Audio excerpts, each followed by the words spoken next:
Isaías Goldman, el especialista en aire acondicionado y calefacción. Todas las marcas, todos los productos y sus repuestos con la mejor financiación. Isaías Goldman, el especialista. Bulnes, esquina Pringles, teléfono 589-0033.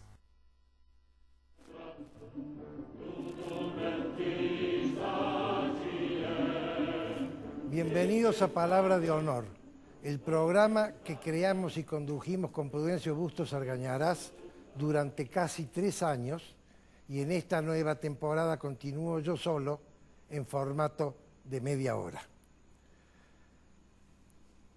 Petete Martínez, no en el programa último, sino en el programa anterior, entrevistó a 3 personas que merecen la pena hacer el comentario.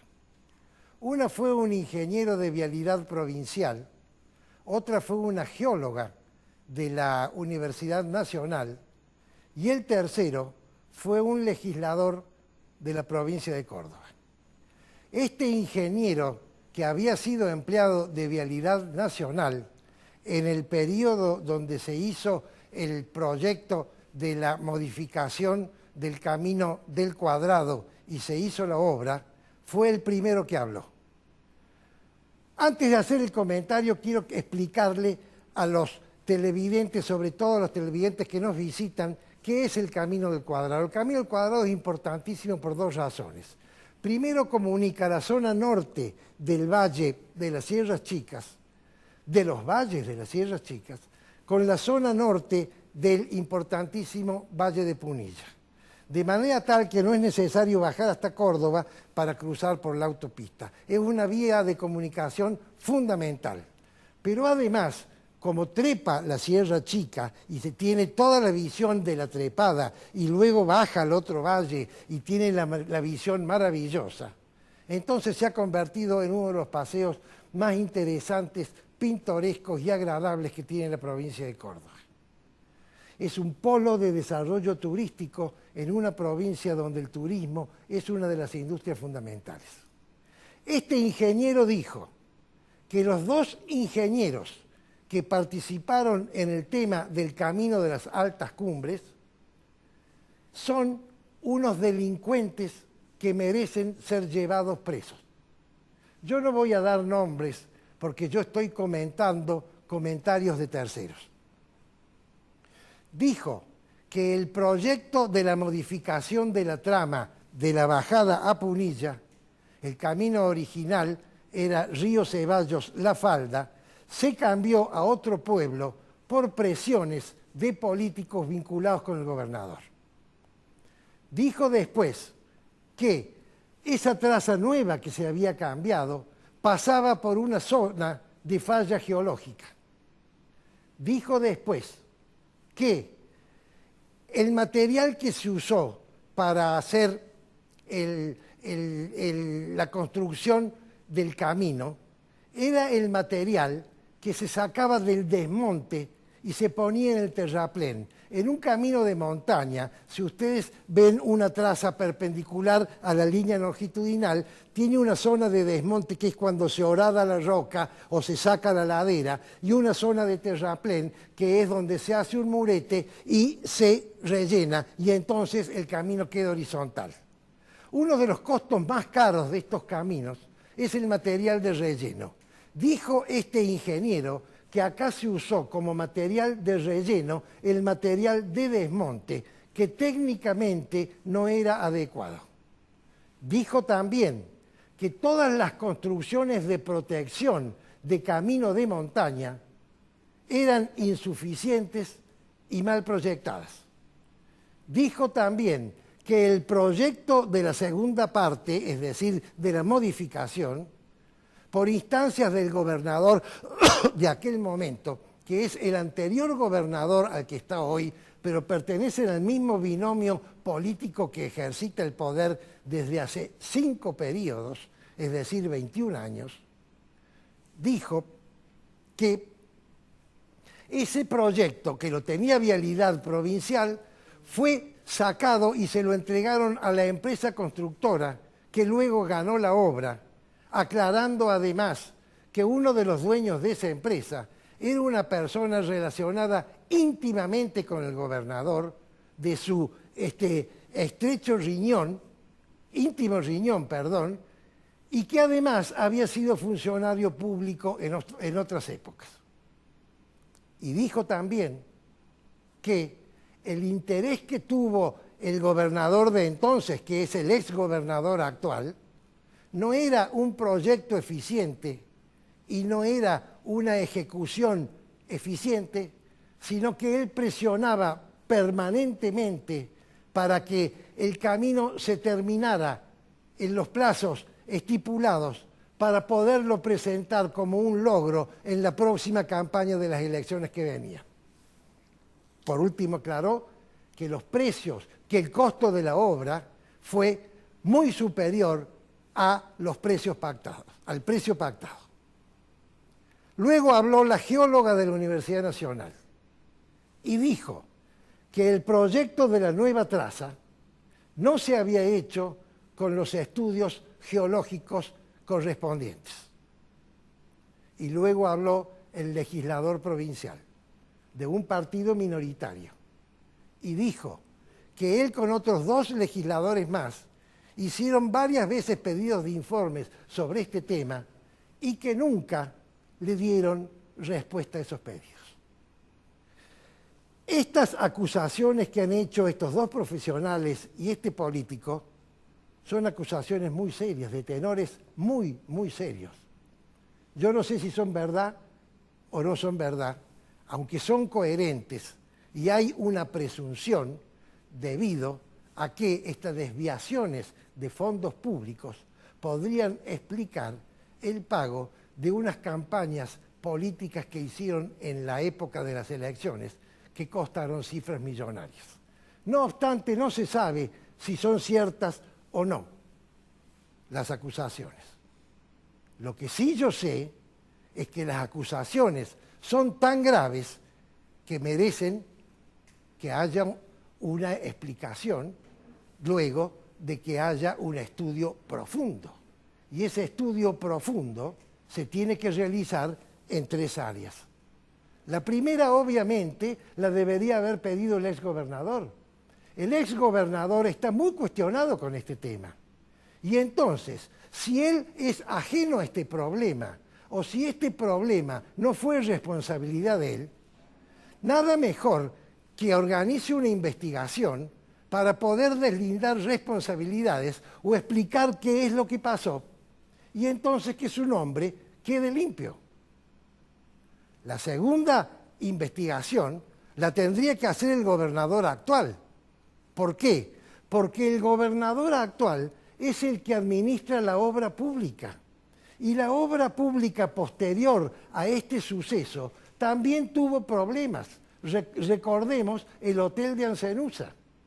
De manera tal que este gobernador en este momento está ejecutando obra y va a trabajar el año que viene con un aluvión de obra pública que ya ha sido anunciada. Entonces, es fundamental que él conozca el tenor de su equipo de trabajo, no solo por lo que pasó, sino por lo que está pasando y por lo que va a pasar. Y si no lo hace, genera una duda muy grande en la población, ya no solo en el tema de la corrupción, sino también en el tema de la capacidad administrativa, de la capacidad técnica administrativa. El tercer estudio que se debe hacer, por supuesto que es el estudio de la justicia.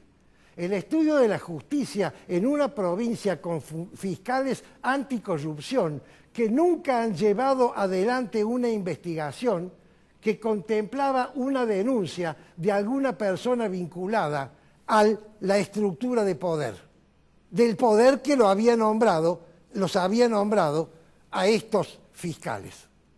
Esta es la situación, mis queridos amigos. Este tema es muy grave junto con el tema de Ancenusa. Algunos dirán, esto ya parece repetitivo. Es que tiene que ser repetitivo porque este tema está puesto y no se saca hasta que no se den las explicaciones pertinentes. Acá hay una especie de contienda.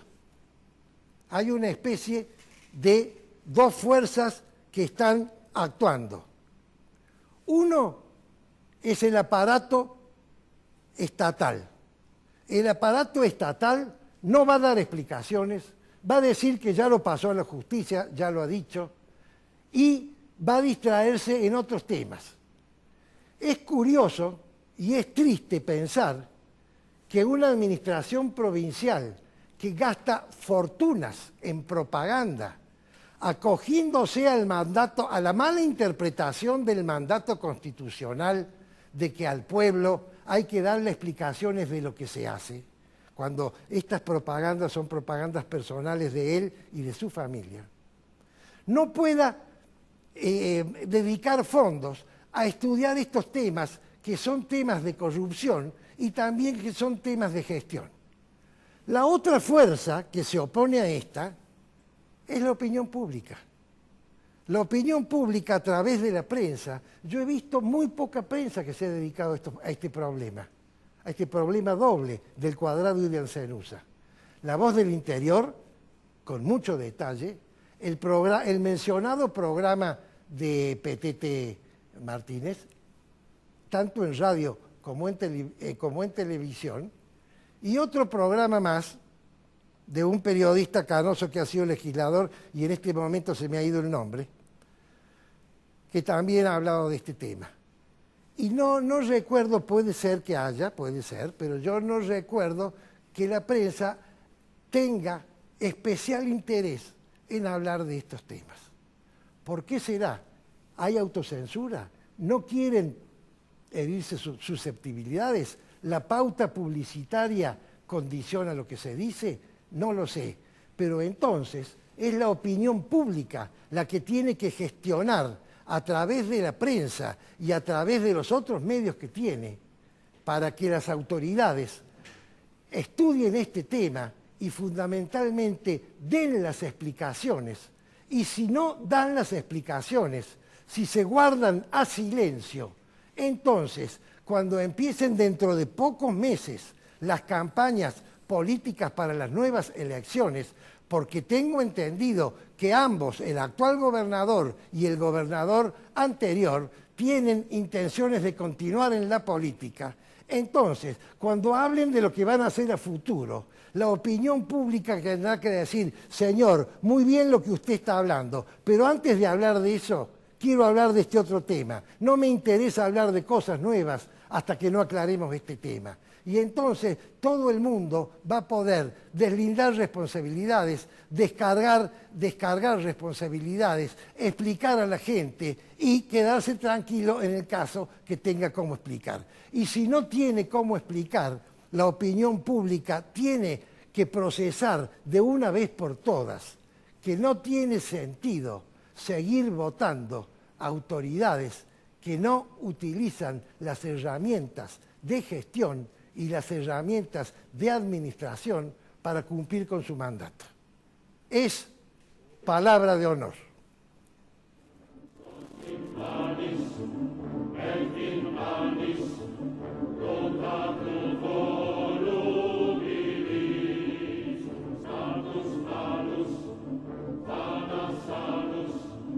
Isaías Goldman, el especialista en aire acondicionado y calefacción. Todas las marcas, todos los productos y sus repuestos con la mejor financiación. Isaías Goldman, el especialista. Bulnes, esquina Pringles, teléfono 589-0033. Centro Tomografía Computada Córdoba Sociedad Anónima. Instituto Ulton, líder en diagnóstico por imágenes. Primer instituto de cirugía ambulatoria mínimamente invasiva del interior del país. Avenida Vélez Arfiel 562, Córdoba, Argentina. Teléfono 0351 426 7700.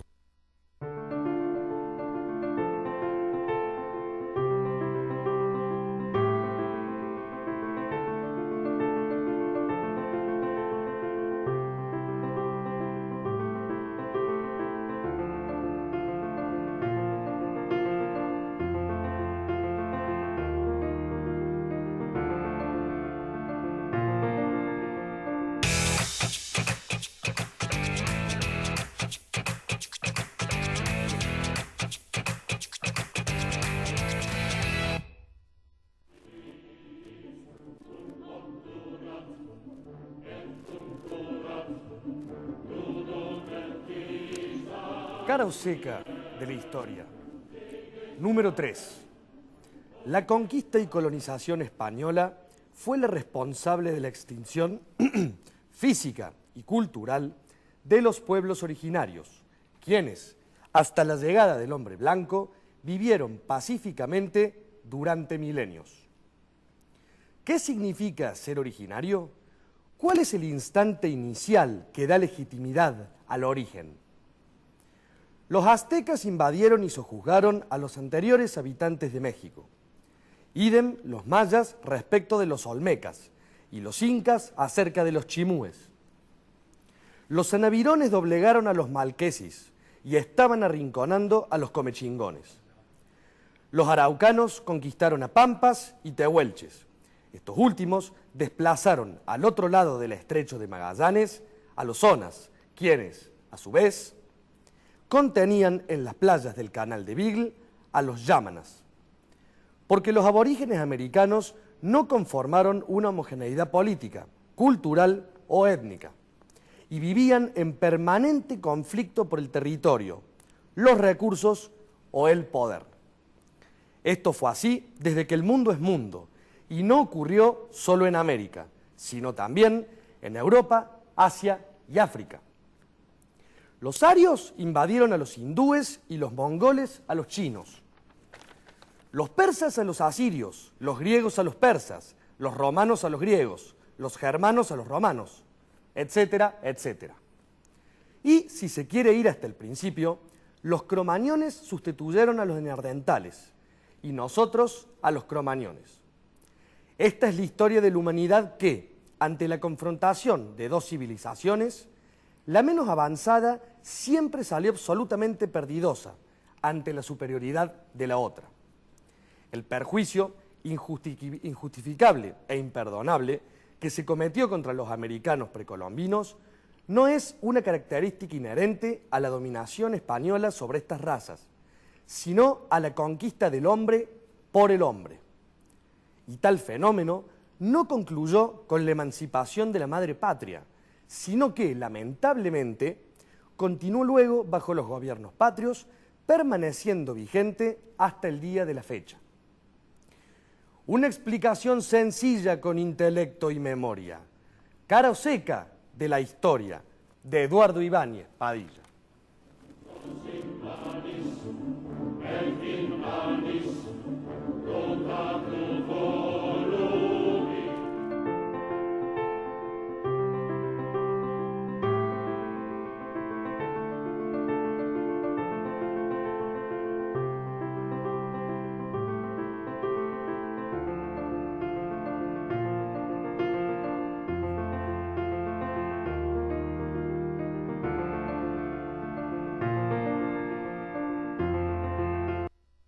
Centro Tomografía Computada Córdoba Sociedad Anónima. Instituto Ulton, líder en diagnóstico por imágenes. Primer instituto de cirugía ambulatoria mínimamente invasiva del interior del país. Avenida Vélez Arfiel 562, Córdoba, Argentina. Teléfono 0351-426-7700. Isaías Goldman es el especialista en aire acondicionado y calefacción. Todas las marcas, todos los productos y sus repuestos con la mejor financiación. Isaías Goldman es el especialista. Bulnes, esquina Pringles, teléfono 589-0033.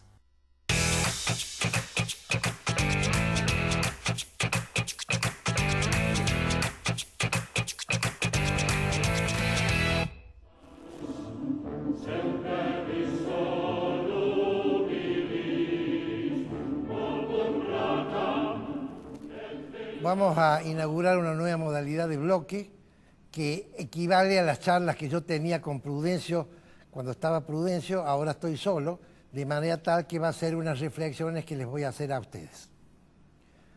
Quiero empezar reflexionando sobre el tema de los manteros, porque este tema ha tenido en vilo durante 2 días a la ciudad de Buenos Aires en forma física y en forma virtual al resto del país.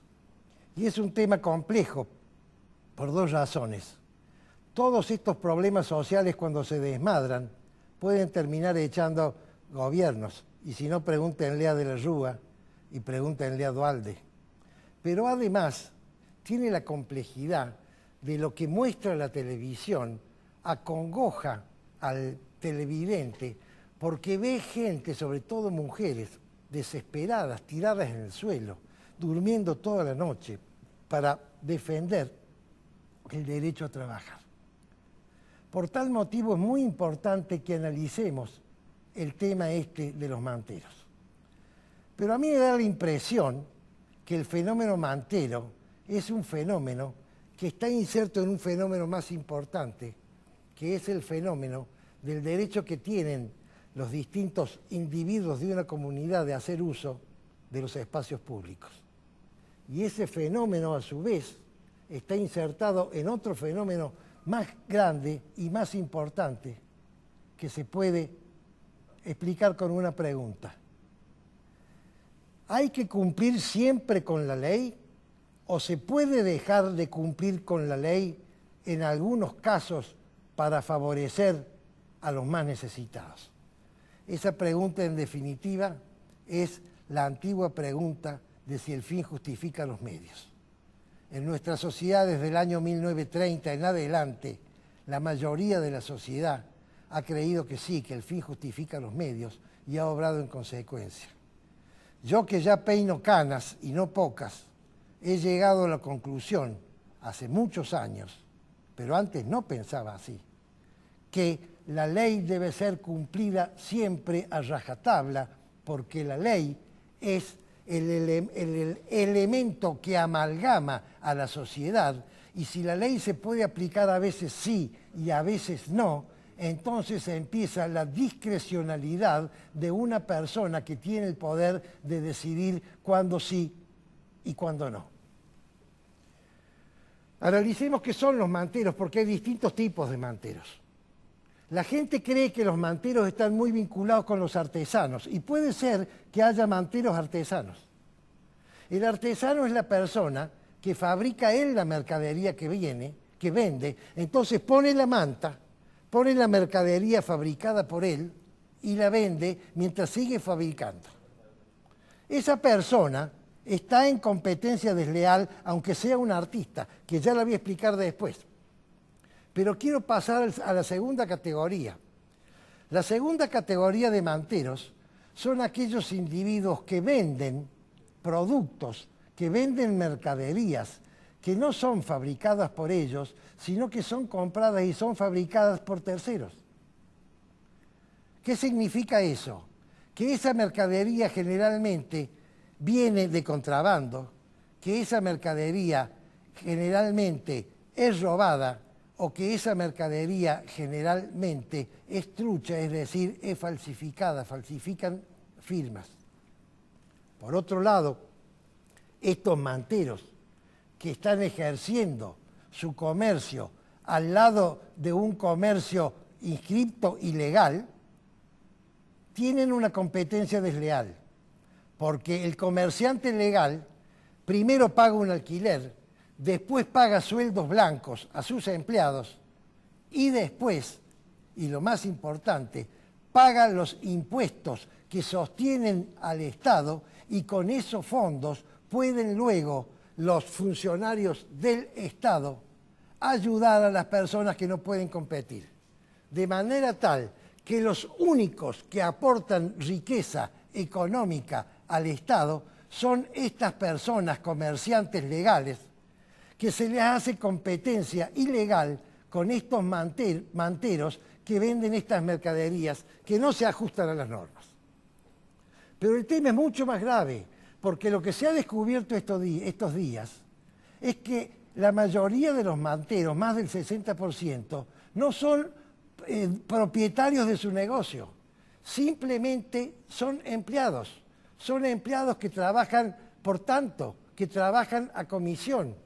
¿A comisión de quién? De empresarios que tienen organizado el sistema de venta de los manteros, que tiene una capacidad de facturación increíble. Yo no me animo a decir el número porque tengo miedo que sea un error. Los datos que he recibido, que son más de 16.000 millones de pesos por año. ¿Entienden lo que significa eso? Esta gente le da a su empleado, le da la mercadería normalmente en bolsones de consorcio todos los días a la mañana, le da el lugar y le da la protección, porque si no trabajan con ellos, se han hecho pruebas. Hay gente que ha ido con cámaras ocultas y ha puesto una manta, vienen los punteros de la cuadra y lo sacan corriendo. De manera tal que lo que ve el televidente preocupado, que son estas mujeres tiradas en el piso, en realidad los verdaderos responsables de este fenómeno sociológico que está atacando a la comunidad toda, es un grupo de empresarios mafiosos que tienen una organización que lucran por cantidades enormes de dinero. Es muy importante que la sociedad entienda que tiene que respetar y que tiene que proteger a la gente que está dentro de la ley, porque acá tenemos deberes y tenemos derechos. Esta gente pide que se les reconozcan sus derechos, pero si los derechos de ellos, que por otro lado no los tienen, requieren menoscabar los derechos de quienes cumplen sus deberes, entonces un sistema social así no puede funcionar. Este gobierno tiene que ser muy cuidadoso porque si este tema se desborda, hay gente que es agitadora, que está buscando que haya heridos graves o que haya muertos. Pero tiene que seguir adelante en un pacto con la población, explicándole a la población que tiene que defender estas actitudes, porque estas actitudes defienden el sistema. Nos veremos el próximo lunes, si Dios quiere.